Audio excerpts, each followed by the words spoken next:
No human-believed orc veteran lived in cave, until 10-day blizzard froze the town. There is a particular kind of silence that lives in the mountains during winter. Not the absence of sound, but the presence of cold so absolute that even noise freezes before it reaches your ears. Gruka knew this silence better than she knew her own heartbeat. 53 winters. That's how long she had walked this world, and for the last 15 of those winters, she had walked it alone. Well, not entirely alone. Kota shifted beside her, his massive white body radiating heat like a furnace wrapped in fur. The polar bear was the size of a small horse, with paws that could crush a man's skull and eyes that held more gentleness than any creature that size had a right to possess. A scar ran across his muzzle, a reminder of the wolf that had tried to make a meal of him when he was just a cub. The wolf had not survived the encounter. Gruka had made sure of that. She touched the necklace at her throat. 7 wolf teeth, strung on a cord braided with polar bear fur. 15 years she had worn it. 15 years since she had found the orphaned cub crying in the snow, his mother's blood still warm on the ice. Strength is not killing, her mother had told her once, back when Gruka still had a mother, still had a clan, still had a reason to swing her axe.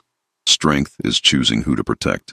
The cave was warm despite the wind howling outside. Gruka had spent 3 years turning this hollow in the mountain into something resembling a home. A cabin built from pine logs and stone, snug against the cave's back wall. A fire pit that vented smoke through a natural chimney in the rock. Shelves lined with dried meat, preserved berries, and medicines she had learned to make from mountain herbs. Blue crystals grew from the cave walls, worthless to humans, but they caught the firelight and scattered it like frozen stars. It was not much, but it was hers. From the mouth of the cave she could see the valley below. And in that valley, nestled against the frozen river like a child clutching its mother's skirt, sat Frostmere, the human town. Gruka watched it sometimes in the evenings, when the sun painted the snow gold and orange, watched the tiny figures moving between tiny houses, watched smoke rise from tiny chimneys, watched children, so small, so impossibly small, playing in the streets. She never went down. They never came up. That was the arrangement. Unspoken, but understood. The humans knew something lived in the mountain. They had seen her silhouette against the snow, green skin dark against white. They had heard Kota's roars echoing through the peaks. They whispered about her in their taverns, called her the monster in the mountain, warned their children to behave or the green beast will come for you. 15 years of whispers. 15 years of fear. And not once, not a single time, had any of them climbed the mountain to see if the monster was real. Gruka preferred it that way. Frostmere was not a large town by any measure. 47 houses, 1 tavern, 1 temple to whatever god humans prayed to these days, and a market square that came alive twice a week when traders braved the mountain pass. Edric Hollowell had been mayor for 12 years, and in those 12 years he had learned one absolute truth. Humans were remarkably good at ignoring problems they couldn't see. The orc in the mountain couldn't see her. Problem ignored. The failing crops 3 summers past. Couldn't see the solution. Problem eventually solved itself when enough people starved.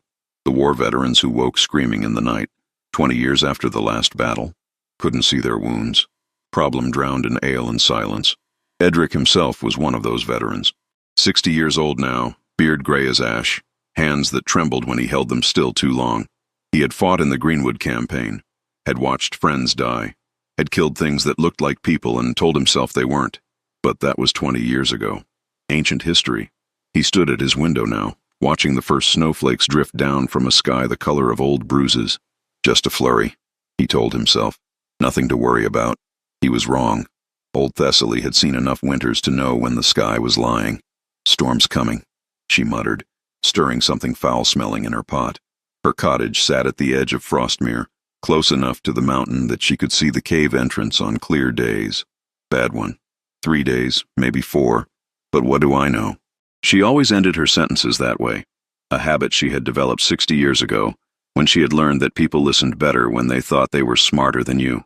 The truth was, Thessaly knew a great deal. She knew that the monster in the mountain was an orc, female, old, and tired. She knew this because she had seen her, once, 15 years ago, had watched from her window as the green-skinned figure carried a polar bear cub up the mountain path, moving with the careful tenderness of a mother carrying a sick child. Monsters did not carry things carefully. Thessaly had also known orcs before. During the war, when she was young and stupid and thought she could heal anything, she had treated a wounded orc soldier in secret. He had been dying, gut wound, the kind that killed slowly and painfully. She had eased his passing with herbs and kindness, and he had thanked her with words she didn't understand, but feelings she did. Not all green is poison, she had learned that day. Not all monsters wear their monstrousness on their skin, but she had never told anyone. Frostmere did not forgive orc lovers. She looked out her window at the darkening sky. The snow was falling faster now. 3 days, she said again. Maybe 4, but what do I know? Mira talked to the snow. She knew it was strange. The other children in Frostmere thought she was touched in the head, and maybe she was.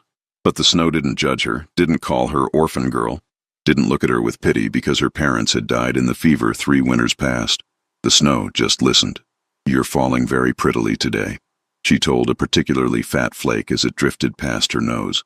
I'm going to call you Beatrice. Do you like that name, Beatrice? Beatrice did not respond. Beatrice landed on Mira's mitten and melted. That was rude. Mira informed the spot where Beatrice had been. Very rude indeed. She was 8 years old, with hair the color of autumn fire and freckles scattered across her pale skin like someone had flicked a paintbrush at her face. She lived with the baker now, a kind enough man who let her sleep by the ovens where it was warm and gave her the bread that didn't sell. It was not a bad life, but it was a lonely one. Mira looked up at the mountain, at the dark smudge of the cave she had heard stories about her whole life. The monster's cave, the beast's lair. Do you get lonely up there? She asked the mountain. I get lonely down here. Maybe we could be lonely together sometime. The mountain did not answer. But somewhere far above, in a cave warmed by fire and bear fur, Gruka shivered, and did not know why. The blizzard arrived on the 3rd day of Frostmonth. It did not creep in like a polite guest. It crashed through the valley like a war party, howling winds tearing at rooftops, snow falling so thick and fast that you could not see your hand in front of your face. By the end of the 1st day, the streets were impassable. By the end of the 2nd day, the woodpiles were running low. By the end of the 3rd day, the first child got sick. By the end of the 4th day, the old started to die. Gruka watched it all from her cave. She had weathered worse storms. Her cabin was solid, her fire well fed, her stores of meat and medicine enough to last a month. Koda lay beside her, his bulk a wall of warmth, his breathing slow and peaceful. She should have felt safe, content, removed from the problems of the valley below. But on the 5th night, the wind shifted, and carried on that wind, faint as a ghost's whisper, came a sound that Gruka had not heard in 20 years. The sound of children crying, not one child, many. A chorus of small voices, lifted by the wind, carried up the mountain like prayers that had lost their way. Gruka's hand went to her necklace. Strength is not killing. Strength is choosing who to protect. No, she said aloud, not my problem. They hate me. They fear me. They would kill me if they could. Koda opened one eye, looked at her. The scar on his muzzle seemed to glow in the firelight. Don't look at me like that, Gruka growled. I saved you. I don't owe them anything. Koda closed his eye, but his message was clear. You saved me because I was crying. They are crying now. They're humans. Koda's ear twitched. So? Gruka stood, paced. Her heavy footsteps made the cave floor tremble. The crying continued, endless, desperate. The sound of small things suffering carried on the wind like an accusation. I hate you, Gruka told Koda. Koda's tail thumped once against the ground. Fine. She grabbed her cloak, thick fur lined with leather, warm enough to survive the storm. Fine. But if they kill me, I'm coming back as a ghost to haunt you. She began loading the sled. It took her 6 hours to descend the mountain. 6 hours of fighting wind that tried to push her off cliffs. 6 hours of digging through snowdrifts taller than she was. 6 hours of cold so vicious it felt personal, like the storm itself was trying to stop her. Koda pulled the sled, loaded with firewood, dried meat, and every medicine Gruka had spent 15 years gathering. The bear moved through the blizzard like it was a mild inconvenience, his massive body breaking a path through the drifts. When they finally reached the valley floor, the snow was up to Gruka's chest, up to a human's neck, up to a child's head. She pushed forward. The first house she found was dark, no smoke from the chimney. She kicked the door open. It shattered under her boot like it was made of paper, and found a family of 4 huddled together under every blanket they owned. frost forming on their eyelashes. "Still breathing," she muttered, checking pulses with fingers that were surprisingly gentle for their size. "Barely." She built a fire in their hearth, left enough wood to last 3 days. Moved on. The second house was the same, and the third, and the fourth. Frostmere was dying. By the time Gruka reached the town square, the blizzard had eased enough that she could see shapes in the distance. Human shapes. A group of them, huddled around a fire that was too small, burning what looked like furniture. They saw her at the same moment she saw them. For a heartbeat, nobody moved. Gruka was aware of how she must look to them. 7 feet of green-skinned muscle, tusks jutting from her jaw, dressed in furs and leather, a massive polar bear at her side. Behind her, a sled piled high with supplies. A monster emerged from the storm. "Demon!" someone screamed. "Call the guard! It's the beast from the mountain!" Gruka waited. Let them scream. Let them run, those who could run, which wasn't many. One man didn't run, old, gray-bearded, wrapped in a cloak that had once been fine. His hands were shaking, but not from cold. Mayor Edric Hollowell had seen orcs before, had killed orcs before, had watched friends die by orc hands and orc blades, but he had never seen an orc pulling a sled full of firewood into a dying town. "What?" His voice cracked. He tried again. "What do you want?" Gruka considered the question. What did she want? Peace, solitude, to be left alone in her cave until she died and the mountain buried her bones. But that wasn't why she was here. "Your children are crying," she said. Her voice was rough from disuse. She hadn't spoken to another person in 15 years. "I could hear them. On the mountain." The mayor stared at her. "I brought wood, medicine, food." She gestured to the sled. "Take it. I'll bring more." "Why?" The question came from behind Edric, a woman, old, hunched, leaning on a cane. Her eyes were white with cataracts, but she looked at Gruka as if she could see straight through her. Old Thessaly had waited 15 years to meet the monster in the mountain.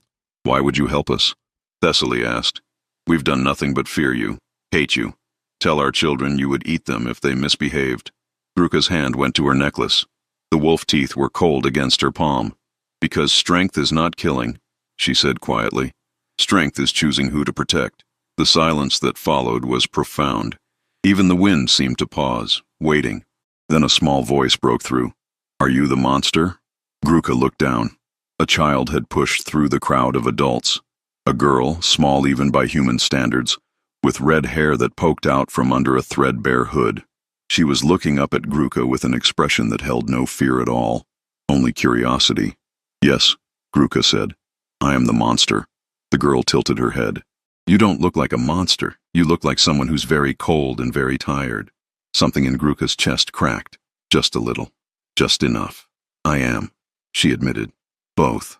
The girl nodded solemnly. Then she reached up and took Gruka's hand. Her tiny fingers couldn't even wrap around one of Gruka's massive digits, and tugged. "Come by the fire," she said. "It's not very warm, but it's something." Mira led the orc through the crowd of terrified humans. Nobody stopped her. The next 3 days blurred together. Gruka worked without rest.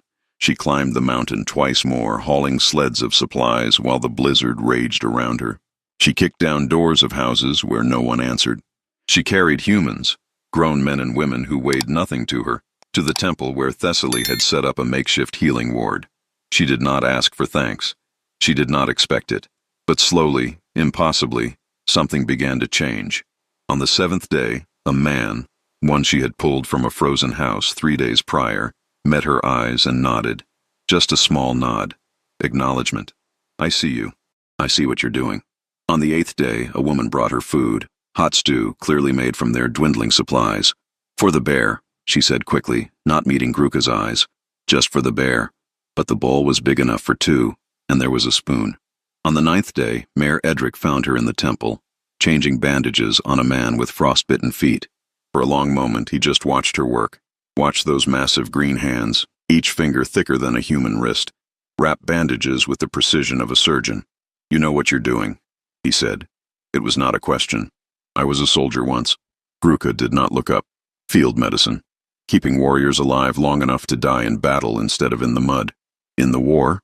Now she looked up. Her amber eyes met his. "Yes. The Greenwood campaign. 20 years ago." The silence between them grew heavy. Old Thessaly, watching from across the room, held her breath. Edric's hands were shaking. I fought in that campaign. I know.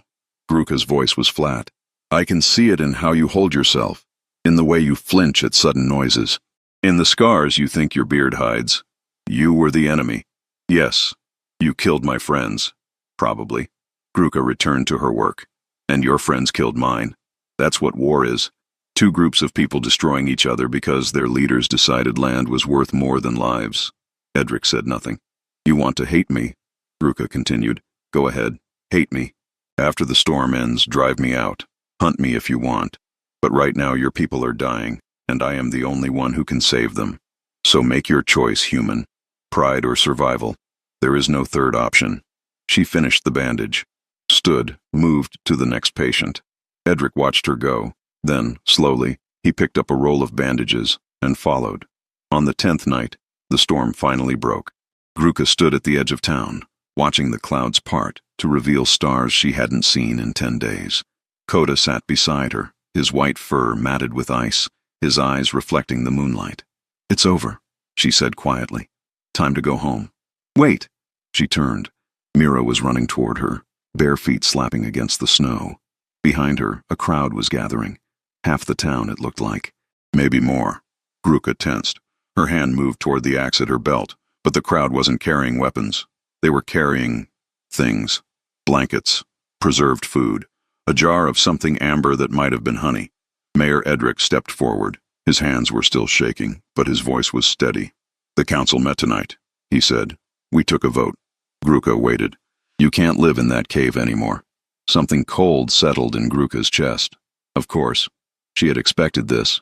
Saved them, and they would still drive her out. Humans never changed. We want you to live in the old miller's house, Edric continued. At the edge of town. It's been empty for 3 years. It needs repairs. But we'll help, if you want. Gruka stared at him. The vote was 29 to 18, Edric admitted. Close. Not everyone wants you here. Some never will. But, he took a breath. 20 years ago, I killed orcs because I was told they were monsters. Now a monster saved my town, saved my people, saved children I watched being born. His voice cracked. I don't know what that makes you, but I know what it makes me if I drive you away for it. Gruka's hand went to her necklace. The wolf teeth were warm against her palm. Strange. They had never been warm before. She stopped. Tried again. Her voice was rough. I don't know how to live with people anymore. Neither do we. Thessaly cackled from somewhere in the crowd. But what do I know? Mira tugged at Gruka's hand. You could learn. I could teach you. I talk to snowflakes, so I'm very good at talking to things that don't answer. I answer. Gruka said. Mira beamed. Then we're already ahead. Gruka did not move into the miller's house. She tried. For 3 days she tried. But the walls felt wrong, the ceiling too low, the silence too empty. On the 4th day, she moved back to her cave. But things were different now. Once a week she came down to Frostmere, brought meat she had hunted, herbs she had gathered, sat in the tavern in a chair specially built for her size, drinking ale that tasted like dirty water compared to orc spirits, listening to humans talk about human things. They still feared her. Some of them. The fear might never fully go away. But fear was not the only thing they felt anymore. Tell me about the teeth, Mira asked one evening, pointing at the necklace. She had appointed herself Gruka's official human guide and took the responsibility very seriously. Gruka touched the necklace. I killed the wolf who wore them, 15 years ago. He was trying to eat Koda. Koda was a baby, a cub, crying in the snow. His mother was dead. He was going to die too. So you saved him. Yes. Mira was quiet for a moment. And then you saved us, when we were crying in the snow. Gruka hadn't thought of it that way. But the child was right. 15 years apart, the same story. Different snow, different crying. I suppose I did. Mira reached into her pocket and pulled out something small. A tooth, white and sharp. I found this in the snow after the storm, she said. I think Koda lost it. I was going to give it back to him, but she bit her lip. Can I keep it? To remember? Gruka looked at the tooth, looked at the girl. This tiny human with fire for hair and more courage than warriors 3 times her size. Keep it, she said. But you have to remember what it means. What does it mean? Gruka leaned down until her scarred face was level with Mira's freckled one. Strength is not killing, she said. Strength is choosing who to protect. Mira nodded solemnly. Then she threw her arms around Gruka's neck, or as much of Gruka's neck as she could reach, which wasn't much, and squeezed. Gruka froze. She had not been hugged in 20 years, had forgotten what it felt like, had forgotten that another body could press against hers without trying to hurt her. Slowly, carefully, as if Mira were made of glass and dreams, she wrapped her arms around the child. "You're very warm," Mira said, muffled against Gruka's shoulder. "Orcs run hot," Gruka managed. Her voice sounded strange, thick. It's how we survive the cold." "Good," Mira said. "Then you can warm me up when I visit you in the cave. Because I am definitely visiting you in the cave. You are not visiting me in the— Too late. Already decided. I'll bring Beatrice." "Who is Beatrice?" "A snowflake. She melted, but I'll find her a sister." Gruka had no idea what to say to that, so she said nothing. And in the silence, holding a human child she had not known existed 10 days ago, the orc veteran who had spent 15 years hiding from the world felt something she had not felt since before the war. Home. Not a place. Not a cave or a cabin or a town. A feeling. 12 moons passed. Gruka still lived in her cave, still kept to herself most days, still had Coda as her closest companion. But now there was a path worn into the snow between her cave and Frostmere. A path made by orc feet going down and human feet coming up. A path that said, without words, "We see each other now." Mira visited every week, sometimes more. She talked to the crystals in the cave the same way she talked to snowflakes, and Gruka learned to listen to the endless chatter the way she had once learned to listen to the silence. Thessaly climbed the mountain once a month, though she complained the entire way, to trade medicines and knowledge. The old healer had secrets about herbs that even Gruka didn't know, and Gruka had remedies that human books had never recorded. Even Edric came, occasionally. He never stayed long.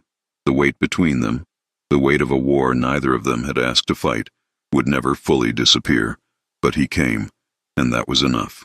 On the anniversary of the blizzard, Frostmere held a feast. Gruka sat at the edge of the celebration, uncomfortable in the crowd, counting the minutes until she could slip away. Coda was outside, being fed scraps by children who had decided he was the best thing that had ever happened to their town. Mayor Edric stood to speak. The tavern fell silent. "1 year ago," he said, "we nearly died. All of us. The storm came and we were not ready. Our wood ran out. Our food ran out. Our hope ran out." He paused, found Gruka's eyes across the room. And then a monster came down from the mountain. Gruka tensed. Even now, even after everything, the word hurt. That's what we called her. A monster. A beast. The thing we told our children to fear. For 15 years, she lived above us, and we never once thought to look up and wonder if we were wrong. He raised his cup. We were wrong. The words hung in the air. Gruka saved us. Not because we deserved it. Not because we were kind to her, or good to her, or anything other than afraid of her. She saved us because children were crying, and she couldn't stand to hear it. He turned fully to face her. "I don't know what that makes you, but I know it doesn't make you a monster." He drank. One by one, others raised their cups. Not all of them, maybe not even half, but enough. Gruka did not know what to do with her face. She had spent 53 years as a warrior, as a veteran, as an exile. She had never been a guest of honor at a feast. Mira appeared at her elbow. "You're supposed to say something," she whispered loudly. "That's what you do when people toast you." "I don't make speeches." "Then don't make a speech. Just say what you feel." What she felt. That was a dangerous thing to share. Orcs did not talk about feelings. Feelings were weakness. Feelings got you killed. But she wasn't just an orc anymore, was she? She stood. The chair scraped against the floor. The room went quiet. "I spent 15 years on that mountain," she said. Her voice was rough, unused to this many ears. "I thought I wanted to be alone. Thought I deserved to be alone. The war took everything from me, my clan, my family, my purpose. All I had left was my cave, my bear, and the silence." She touched the necklace at her throat. 7 wolf teeth, 15 years of survival. "Then I heard your children crying, and I remembered something my mother told me a long time ago. Strength is not killing. Strength is choosing who to protect." She looked at Mira, at Thessaly, at Edric. "I chose you, not because you're human, not despite you being human, but because you were crying and I could help, and that was reason enough." She sat back down. She had never felt more exposed in her life. Mira immediately climbed onto her lap. "That was beautiful," she said. "I'm definitely crying, but don't tell anyone." "You are not crying. I am on the inside." The feast ended. The humans went home. Gruka climbed back up the mountain, Koda trudging beside her, the moon painting the snow silver. At the mouth of her cave, she stopped. Behind her, Frostmere glowed with the last lights of the celebration. Tiny windows, tiny flames, tiny lives continuing in the valley below. She had saved them. They had accepted her. It was more than she had ever expected, more than she had ever hoped. And yet, the war would never leave her. The faces of those she had killed, the friends she had lost, the person she had been before, they lived in her dreams, in her scars, in the tremor of her hands when the night was too quiet. She would never fully belong in Frostmere. She was too big, too green, too orc. Some would always fear her, some would always hate her, but she was no longer alone, and maybe that was enough. Gruka looked down at the necklace in her hands. 7 wolf teeth, 15 years of protection. Tomorrow she would give it to Mira, and when the child asked why, she would say, "Because you taught me something I forgot. Strength is not just protecting others, it's letting others protect you." But that was tomorrow. Tonight, she sat at the mouth of her cave, her bear at her side, and watched the lights of Frostmere flicker in the valley below. The monster in the mountain, the beast in the cave, the orc who learned that home is not where you hide, it's where they cry for you, and you answer. In the end, the world didn't need perfect heroes. It needed broken people willing to fix each other. If a 53-year-old orc veteran can climb down a mountain in a blizzard to save people who called her a monster, what's stopping you from reaching out to someone who needs you? Sometimes the bravest thing we can do is stop hiding. Stop pretending we don't need anyone. Stop waiting for permission to belong. The storm always ends. But the connections we make during the storm, those last forever. What would you do if you heard someone crying in the cold?